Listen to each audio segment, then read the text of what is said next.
So California is actually, when you look at the oceanic crust and the geological factors that factor into the age and time period here in California, when we look at the flood or the pre-diluvian period and these different ice ages and ice age, you know what I'm saying, and the changing of the formation of the earth, the coast here of California has been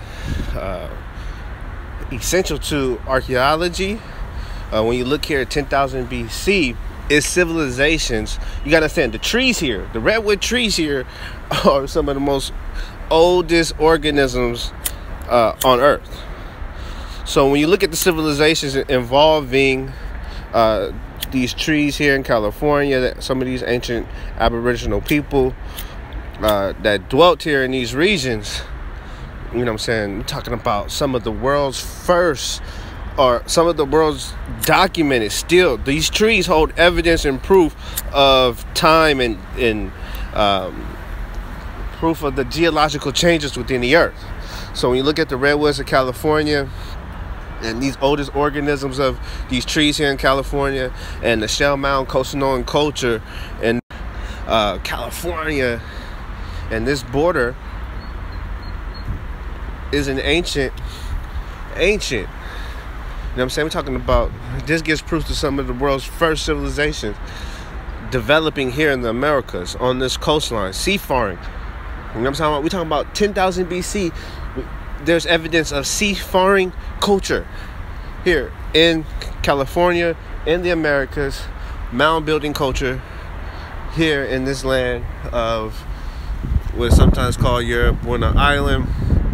You look here, these high mountain ranges that have, due to the Earth's tectonic plates colliding, has caused for California to be higher above the sea level than it was in different time frames. So this is how these rocks, serpentine rocks, and these different things archaeologically are found here to show proof and evidence of how ancient California and this coast really is. I'm talking about 2000 BC all the way into 800 BC, but you know what I'm saying, we're talking about here, right here, California, 10,000 BC. So when we look at what has taken place throughout time from 10,000 BC down to, you know what I'm saying, when we look at 400 AD, we have the Ohlone culture, the Yulamu. These Asiatics are sometimes known as the Amu. When you look at this seafaring culture and these people that came here in this coastline that eventually began to cross the Pacific Oceans using these reed-style boats that you find known as tule reeds, which are formed here in California as well as down in Peru. So you look at the Emeryville Shell Mounds here, what took place. You look at the Obsidian Stone, which is another volcanic rock, and the ancient customs here of California involving Obsidian Stone and judgment of these ancient seafarers, these Nahars. We look at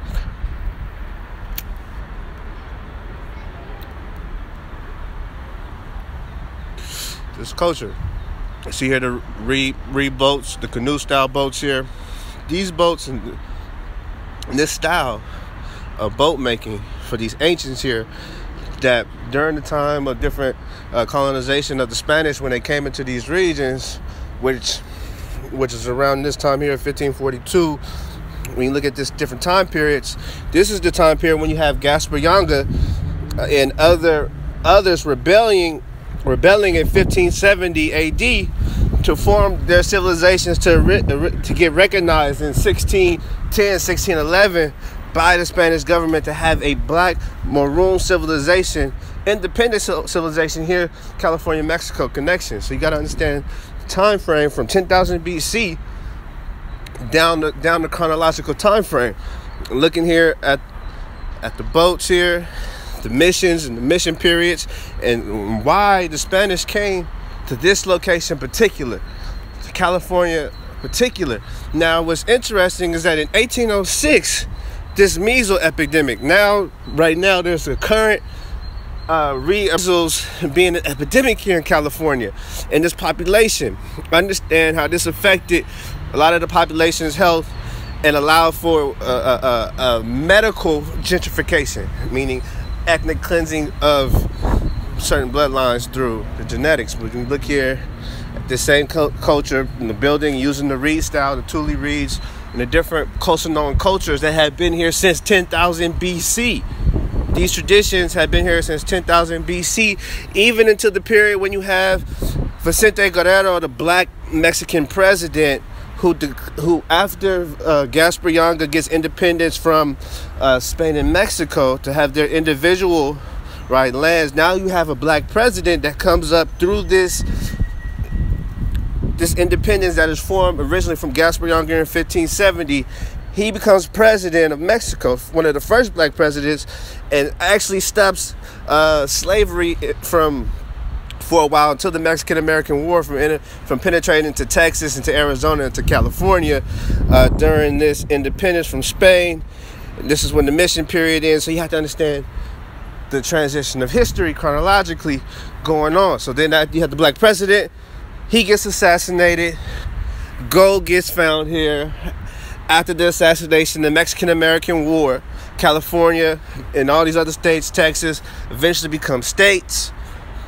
Right? Then you have the Union. Now you have different treaties, different things being founded.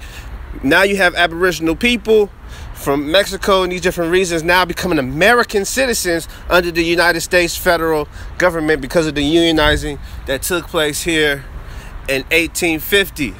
So this is how we see the different tribes, such as the Ohlone tribe, which are not the original Ohlone, right? When we look at the mixing and intermixing, how they formed these treaties, who they were these treaties with. You got to understand when the colonizers and these different wars took place, they took a lot of the women, and then once their children, mixed seed of children through the woman, became the inheritable Indians, or what we would call as the so-called Ohlone people, which is a mixture of colonized women who gave birth to different Spaniards and different people who raped and pillaged this land. So when you look at the basket making and all these different things that took place to 1911 to current day, when we look at the gentrification that's taking place in our land, and you look at the oak tree, the aiel, the strong oak.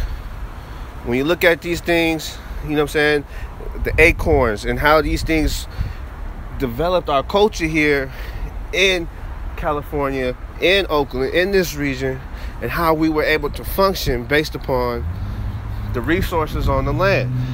So now that we see how the land has been colonized, now they have built stores all on the territory. You know what I'm saying? Now this is indigenous land, even to the point they even name streets after, you know what I'm saying? See this?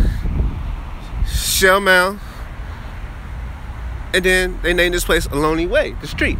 But look what they have done on the territory. Look what they have going. Commerce on land.